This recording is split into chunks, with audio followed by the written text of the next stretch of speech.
Thank you very much. I'm delighted to be here. I must say I do quite a number of speaking engagements, but that's the first time I've got a welcome like that, a stand-up welcome, so thank you very much for that. It's great to talk to so many lovely, positive people. So I'm going to start off just by introducing myself. As Carol said, I'm a nutritional therapist, and I went to college. I studied nutritional therapy for 3 years, and after many exams, theses, lots and lots and lots of hours of supervised clinical practice, I qualified in 2007, and I set my business up then. So I've been working and helping people achieve optimum health for the last 11 years. If you can see there on the screen, the NTOI member. NTOI is the regulatory body for nutritional therapists. It's the Nutritional Therapists of Ireland. So they kind of keep manners on us.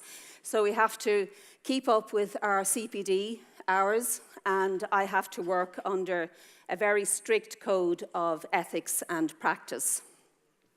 In 2015, I went back to college and I studied and did a diploma in business executive and personal coaching. And the reason I did that was that it's very easy to give people advice and tell people what they should do health-wise. But it's another story then for people to implement those changes.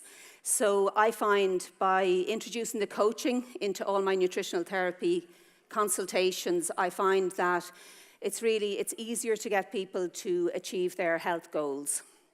So that's why I did that. And then, as Carol said, I have been working with Patrick since 2009. Under the banner of Zest for Life, and I now head up Zest for Life in Ireland. So that's kind of my background and where I'm coming from.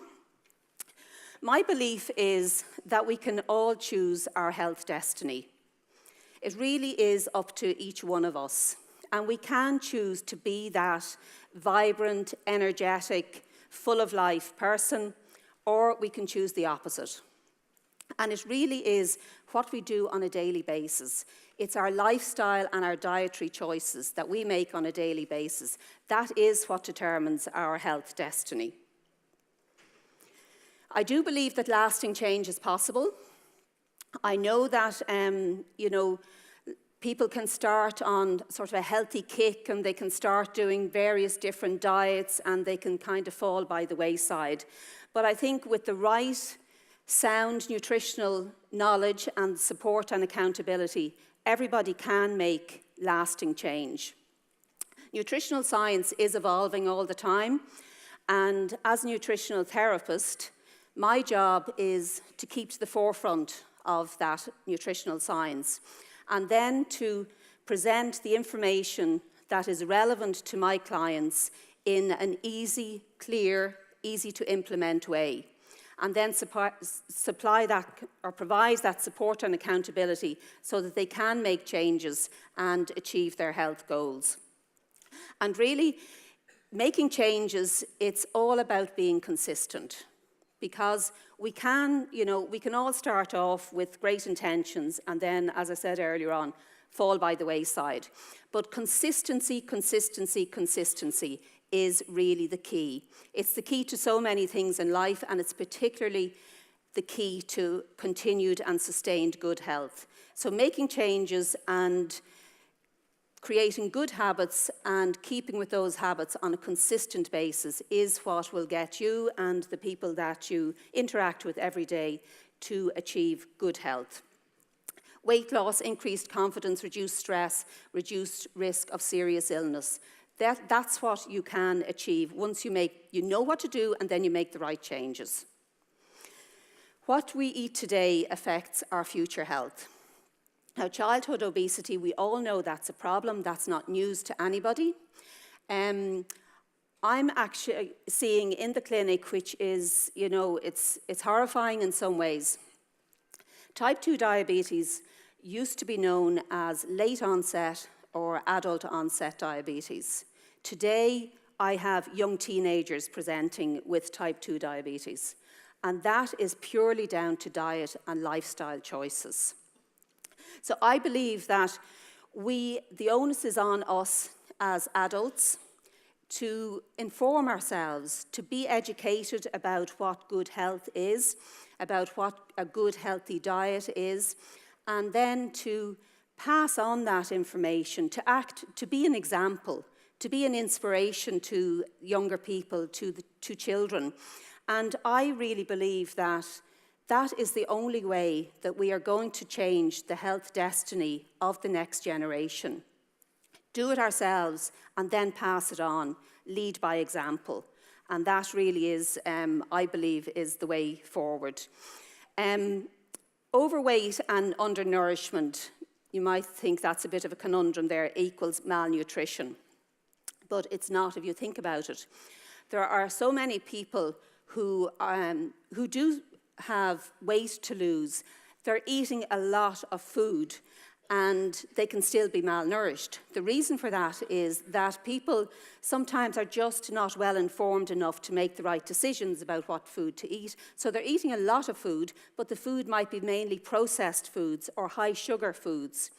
And these sort of processed foods have all the nutrients stripped from them. You just don't get all the nutrients you need for health from a processed food diet. So people who are eating a lot of these foods and are overweight can end up actually being malnourished. And if you don't have enough nutrients in your diet, then it leads to all sorts of problems, like low energy, like obesity, difficulty in losing weight. It can also lead to all sorts of things like headaches, depression. You know, the list goes on. It is endless. Oh, dropped my glasses. Unfortunately, a lot of us don't make the changes until something strikes, until ill health strikes. And, you know, it is so easy to make those changes beforehand and just start creating good habits so that you don't have to wait until something bad happens before you say, oh my God, I need to do something about this. So my goal for you today is to give you some, you know, information and tips that I know that work with my clients, that you might need to, some of you might want to implement those tips yourself, but certainly you can pass them on to the people that you interact with every day. So you might find them beneficial for yourself, and if not, you might certainly pass them on to other people. A healthy eating plan will help you to burn fat more easily, definitely to increase your energy levels, to reduce and control inflammation. And inflammation really is, it's the cause of a lot of illnesses. Imagine this. Waking up and feeling full of energy, your mind is clear, you have a healthy breakfast, and throughout the day your energy is good, your mood is stable, you're mentally sharp, and your concentration is good. You haven't experienced a single craving. You feel fantastic, but that's just the inside story. You look good, your weight is more or less where you want it to be, your skin has a healthy glow, you feel young both physically and mentally, and this is how you feel every day. This is not only how you could be, this is how you should be. And believe it or not, that is not pie in the sky. That is achievable for everybody. And the important thing is having the right nutrients in your diet, taking the right nutrients in on a daily basis to nourish your body so that you can have that perfect health. You can aspire towards 100% health. So what does make up a good diet? What are we programmed to eat? Well, our genes have evolved over 7 million years, and when food was scarce, we had to struggle physically to get hold of it. So if you have a look at that lineup there in front, the guy in front, the first one, unfortunately nowadays looks quite familiar. And that looks like, you know, what might suspiciously be a large Coke or something like that in his hand. Now, if you look at the second fellow from the front, he's tall, he's lean, he's strong, he looks healthy. He's from the hunter-gatherer years. And that is when people had to go out, run after, hunt down wild animals for their protein. They had to go and gather nuts and seeds and berries. And there's two things involved there. There was a lot of activity. They had to be very physically active. And it was all whole foods. There's no processed foods. So they weren't taking anything out of a packet. There wasn't anything coming out of deep fat fryers. It was all whole foods and a lot of physical activity. And that's what we have moved away from. But actually, that's what our metabolism is designed to do. But the fact that we have moved away from it so much, we're suffering the health consequences. So this is how our diet has changed from that time, from the hunter-gatherer years. They would have 34% of their diet would have been made up with protein. We've managed to get that down. Fat, they would have had 21%, and we've got that up to 35%. Now, it's not even the increase in fat that is the issue there, it's the type of fat. So the fats that they would have had would have been fats from wild animals. They would have been fats from nuts and seeds, so good fats. The fats that we have today, they often come in the form of processed foods, fried foods, takeaways, things like that. So it's the increase in fat is not the issue, it's the type of fat that we're eating is the issue. Carbohydrates, they would have had 45% of their diet made up from carbohydrates, and we have got that up to 52%. Again, you might say, well, that's not a huge increase, and it's not, but it's the type of carbohydrate. So the type of carbohydrates that they would have had would have been what they gathered. So they would have been the berries, the seeds, things like that.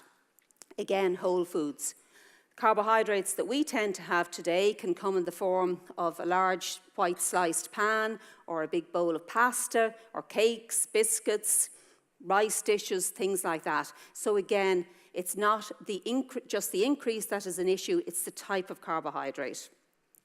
Now the next one, fibre, you can see they would have had 46 grams of their diet from fibre, and we've got that down to less than half, to 21 grams, and that is a serious problem today, because the lack of fibre is what contributes to colorectal cancer.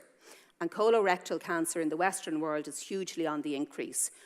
Again, that's because we're eating so many processed foods. We're not eating the whole foods, and we're not getting that fibre in our diet. They would have had no added sugar. I say they're 14%, but I really feel that it's higher than that. And salt, 1.7 grams, and we've got that up to 10, which again, I think is probably, in actual fact, it's probably higher than that. So you can see, if you look at that, you can see how far removed we are from what our body is designed to metabolize. The World Health Organization has stated that globally overweight is a bigger problem than undernourishment. And obesity is the largest preventable cause of premature death after tobacco smoking. Now, if you think about that for a second, that's a frightening statement, isn't it? To think, and the important word there is preventable. Obesity is the largest preventable cause of premature death. Now, that is something that is completely within our control. We can all control that. And obesity leads to all sorts of health problems, like type 2 diabetes, heart disease, depression, cancer, polycystic ovaries, just to mention just a few. So when we talk about a healthy diet and we talk about feeling good, eating right, having good energy levels, the first thing that we have to do is get our blood sugars balanced. Blood sugar balance is fundamental to good health. So if you look at this chart here, and the more your blood sugar goes up and down, the more fat you store. So I'll just give you an example. So you go to bed at night. You're presumably not getting up in the middle of the night to eat. So when you get up first thing in the morning, your blood sugar is at its lowest.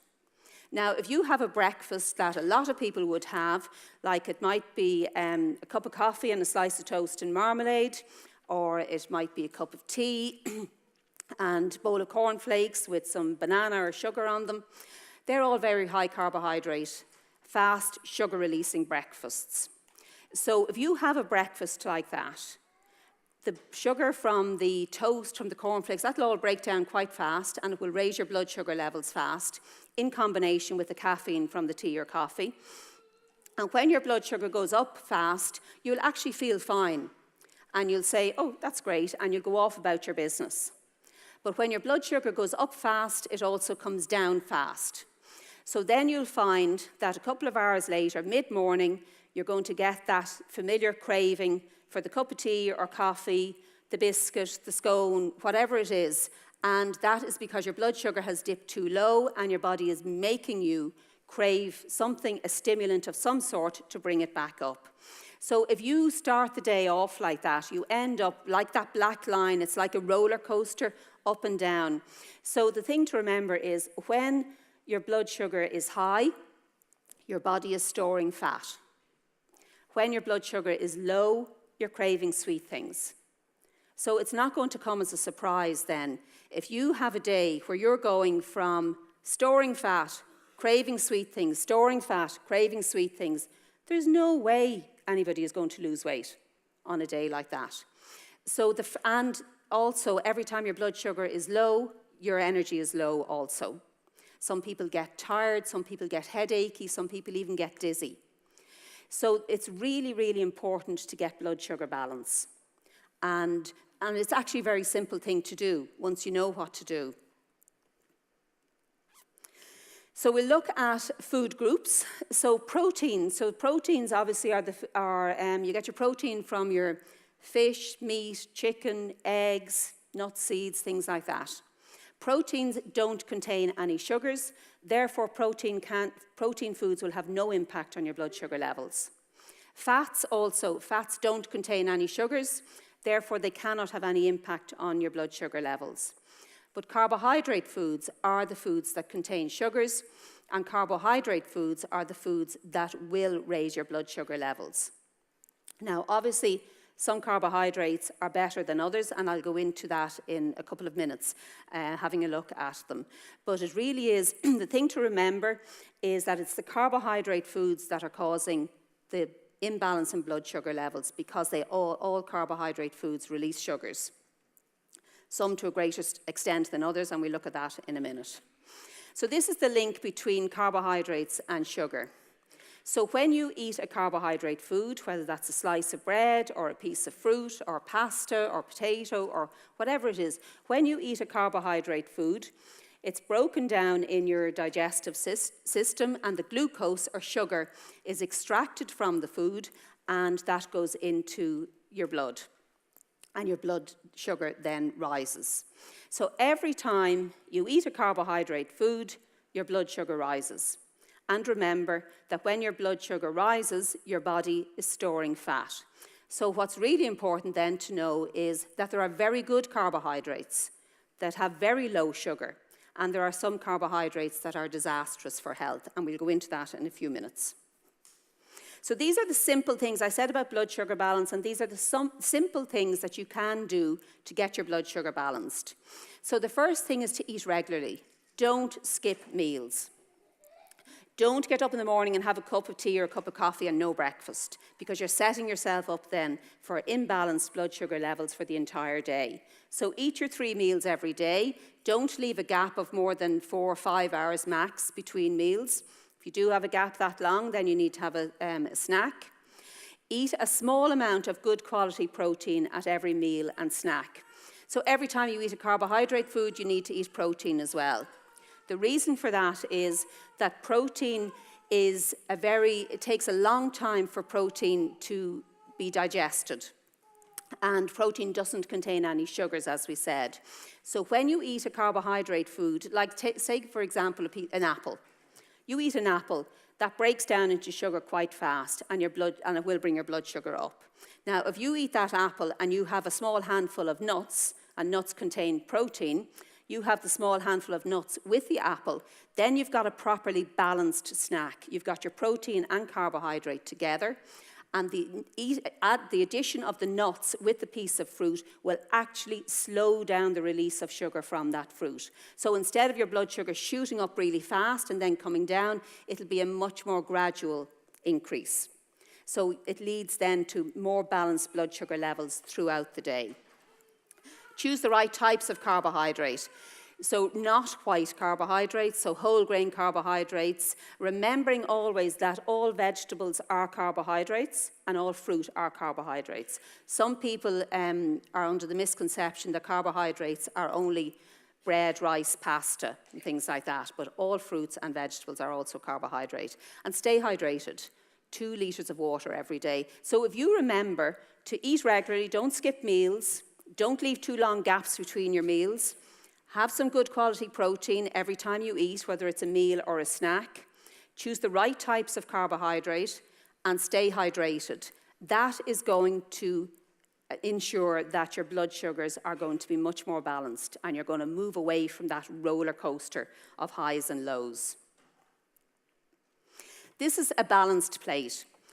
And mainly for lunch and dinner, this is what your plate should look like. So half your plate should be full of vegetables, green veg, salad veg, quarter of your plate protein, so your fish, meat, chicken, and then this is the area that causes the problems. Most people have too many carbohydrates.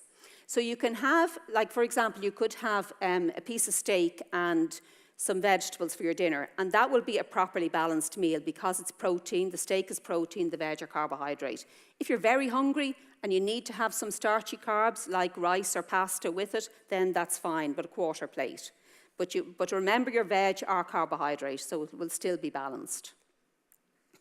Optimal nutrition basics. So these are just some tips to think about. Fruit, no more than 2 servings of fruit a day, because fruit is a high sugar food. Fruit contains sugar and will break down into sugar quite fast and will raise your blood sugar levels fast. Fruit juice also needs to be diluted because you'll get an awful lot more sugar when a fruit is juiced because the fibre is removed. Non-starchy veg, plenty of these, never worry about. Eat as much vegetables as you enjoy. Starches and pulses and grains, you need to keep those to a quarter of a plate and always whole grain rather than white. I'm going to talk about fats in more detail in a few minutes. Protein, your portion size of protein is about the size of the palm of your hand. So if you're talking about a steak, you're not talking about a big ribeye, half the size of the plate. You're talking about a fillet steak, that sort of portion size. And we all know salt and sugar needs to be reduced drastically. These are just some ideas for snacks, always remembering protein and carbohydrate together. So for example, your fruit is your carbs and your nuts are protein. Cottage cheese is protein, berries are carbs. So all of those have a combination of both. So let's talk about sugar and where do we find sugar in our diet.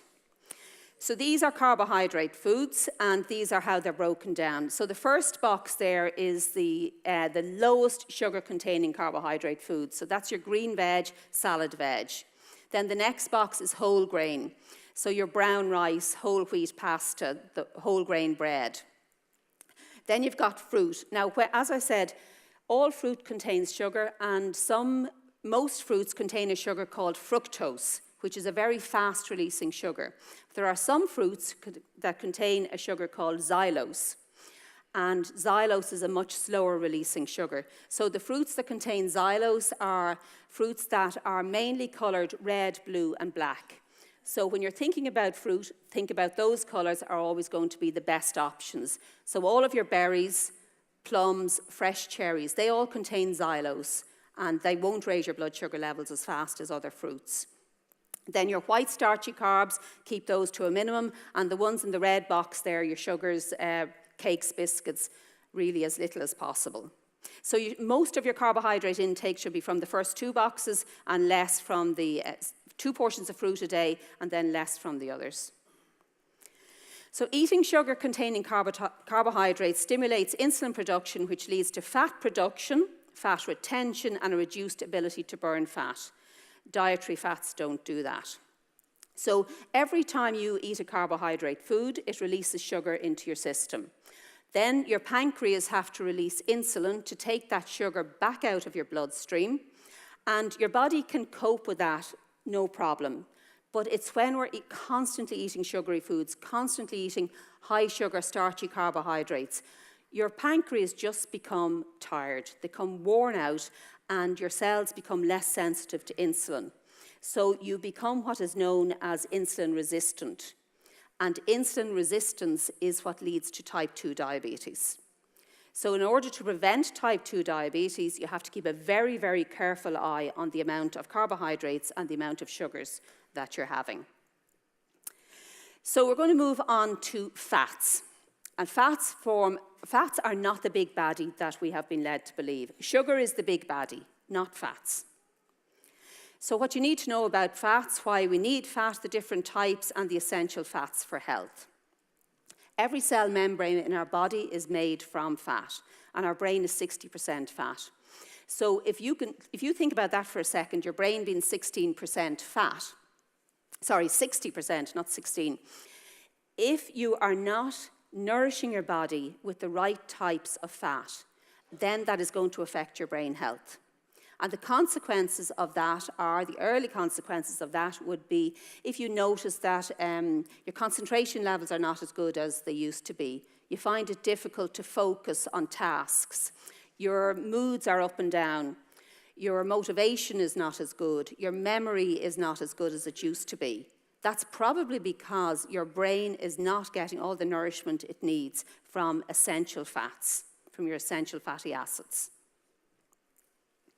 So what are the different types of dietary fat? So we have saturated, which mainly come from animal products, from dairy, from coconut oil, and then you've got monounsaturated from olives and olive oil, and polyunsaturated fats. They're mainly the fats that come from nuts and seeds and fish. And the polyunsaturated fats are broken down into two categories, omega-3s and omega-6s. So your omega-3s are found in oily fish, nuts and seeds, and your omega-6s from nuts, seeds, vegetable oils. Fish oil capsules are the best, the most concentrated source of omega-3 fatty acids. And we generally have way too much omega-6s in our diet in comparison to omega-3s. The myth of coconut oil. Coconut oil has got really bad press in the past, and now in more recent years people are realizing that there's huge health benefits to coconut oil. So some of the health benefits to coconut oil, the main thing I suppose to know about coconut oil is that coconut oil is what's known as a medium chain triglyceride. And your body will preferentially use medium chain triglycerides for energy rather than storing them as fat. Which means, particularly if you want to lose weight, coconut oil is the best fat to use for cooking because your body just won't store it. You will use it for energy, so you burn it off very, very quickly. Coconut oil is also very good for raising HDL cholesterol, which is your good cholesterol and great food for the brain also. So good sources of healthy fats. There you can see them there. Your omega-3s are all of your oily fish and your walnuts, flaxseed, pumpkin seed. Flaxseed and linseed is the same thing. Omega-6 is nuts and seeds, particularly sunflower seeds, and your omega-9s are your olives. It's essential that we do have the right balance between those two, omega-3s and omega-6s, and we always have too much omega-6. And this is the reason why. Omega-3s are anti-inflammatory, omega-6s are pro-inflammatory. We should have blood levels of 1 part omega-6 to 3 parts omega-3, but we actually have 25 parts omega-6 to omega-3. And the reason for that is, one of the main reasons is that corn oil, soya oil, and sunflower seed oil are used in all processed foods. And they're also the main ingredients in things like salad dressings, mayonnaise, margarines. So if you think about that, it's not hard to see how you're getting way too many omega-6s. And when you have too many omega-6s in your body, then your body is in inflammation. And you need your omega-3s to reduce inflammation. So omega-3, oily fish are the most superior and the preferred source of omega-3 fats. Omega-3 is not just one nutrient, it's a family, EPA and DHA being the main parts. You can get omega-3s from flax seeds and chia seeds, but they're not half as efficient as your fish oil. So they contain omega-3s in the form of alpha-lipoic acid. And alpha-lipoic acid needs to be converted by enzymes in the body before it can be beneficial. And unfortunately, humans don't have that capacity. We do to a certain extent, but we're not efficient at it. Whereas the oily fish are very efficient at that conversion. Which means that, so if you're eating your oily fish and their oils in the form of fish oil capsules, we can bypass that inadequate conversion and just feed our body the active part of the fish oil that we need and that we absorb and we utilize for good health. So to get omega-3s into your diet, you're going to have to really reduce your omega-6s as much as possible to improve that ratio and be very conscious of getting your good sources of good fats in.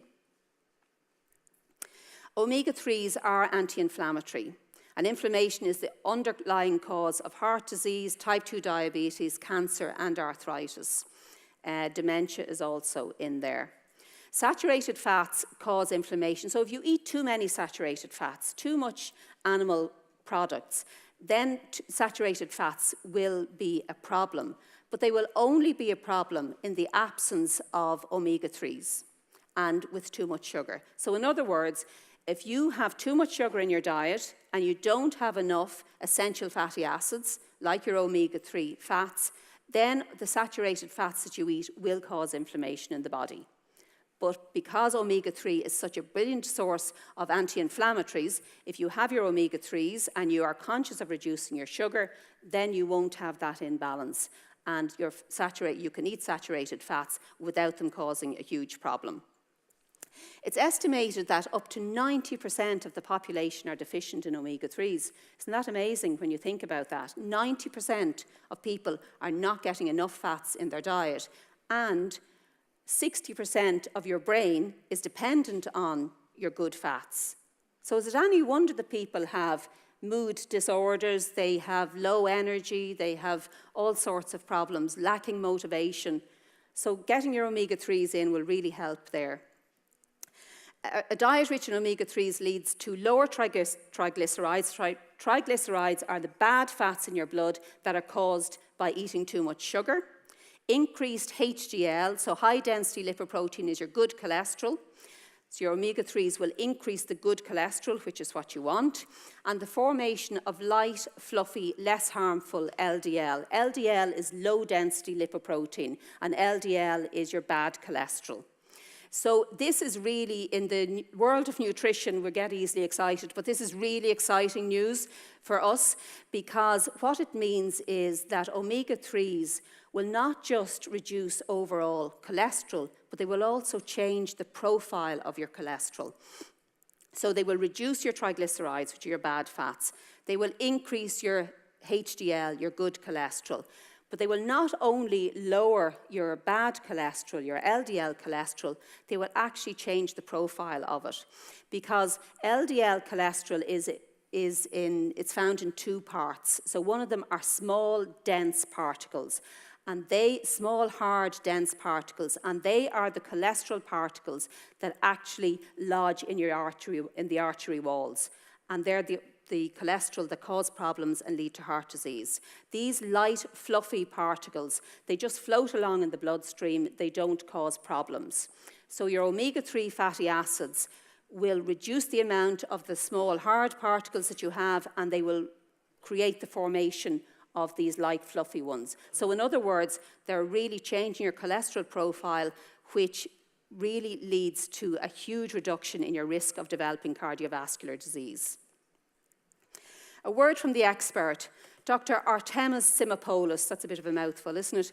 One of the world's leading researchers on omega-3 fats explains that excessive amounts of omega-6 fatty acids, and a very high omega-6 to omega-3 ratio, as found in today's Western diets, promotes the pathogenesis of many diseases, including cardiovascular disease, cancer and inflammation, and autoimmune diseases, whereas increased levels of omega-3 exert suppressive effects. So that is from the horse's mouth, one of the world's leading researchers, and how he promotes omega-3s. Fats and diabetes. Omega-3s are thought to improve our cell sensitivity to insulin, which means that the cells will uptake the insulin far more efficiently, so it's not going to be floating around in your bloodstream and raising your blood sugar levels.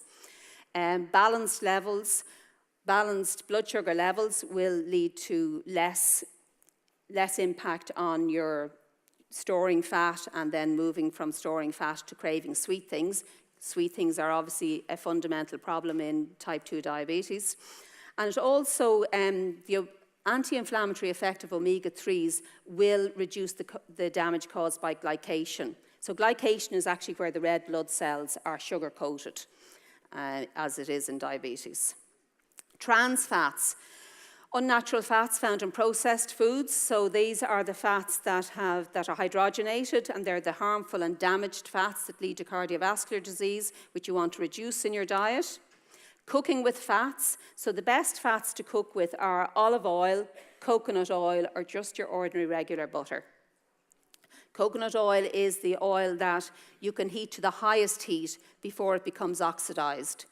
So it's, if you're doing stir fries or things like that, coconut oil is by far the safest fat to use for that. Olive oil is great for drizzling on salads and things like that. And once an oil is smoking, if you heat it to a certain heat and it's smoking, then it's a damaged oil. And all damaged fats will cause problems in your arteries. Ensure you have enough essential fats in your diet every day. It really is so important. So here's a nutrition plan for what my suggestions for feeling good. So keep your brain's fuel supply stable by eating low sugar foods. Ensure you're getting enough omega-3s. I think we talked enough about that for you to realize how absolutely essential they are in your diet. For balanced moods, eat foods that are high in B vitamins, in zinc and in magnesium. And these foods would be fish, which is a great source. The dark meat on poultry, surprisingly enough, is higher in those nutrients than the white meat. Nuts, seeds, pulses. So pulses are your beans, lentils, chickpeas. They're a great source of low fat, high fiber protein also. Oats, green veg, mushrooms, avocado, and whole grains. So if you think about it, if you're including all of these whole foods in your diet, so if you're including lots of vegetables, lots of pulses, rather than eating red meat every day, have your protein sources have some vegetarian sources like your pulses. That's going to keep your fiber intake up, keep your saturated fat down, and most importantly, include your oily fish in your diet. Oats, as in your regular morning porridge, they're great also for reducing cholesterol. Oats contain beta-glucans, which actively work at breaking down cholesterol in your body. So for anybody with high cholesterol, they're a very good food source. So generally, it's a colourful diet is what you need. So lots of colours of different fruits and vegetables, keeping to only your 2 portions of fruit a day, plenty of whole grains, and good quality proteins, and obviously plenty of fats. Also stay hydrated. So 2 litres of water a day, and it's so easy to think that you drink lots of water and you might only have 1 or 2 glasses. But I always say to my clients, get yourself a 2-litre bottle of water in the morning and make sure by the time you're going to bed it's empty. It's because it's so easy to think if you just sip at water, you think, oh, I'm getting plenty of water. Most people aren't. And if the weather is very hot, or if you're out there and you're active, you're exercising, then you probably need up to 3 litres. But certainly at a minimum, you need 2 litres a day. And, when you're hydrated, then your body, you're helping your kidneys to flush out all those toxins, which is what you want. Limit alcohol consumption. Get enough sleep. Sleep is when your body is restored and renewed. Don't overwork. exercise, and take time to relax. So they would be my kind of tips for just going forward to help you to look after yourself, to feel well, to look good, and to get all the right nutrients you need in your diet. So I would just like to thank you all very much. I enjoyed speaking to you today, and I hope you picked up, I know I had to fly through that, but I hope you picked up 1 or 2 tips that you can either maybe implement yourself, or you can certainly pass on to other people. That's my website. Thank you.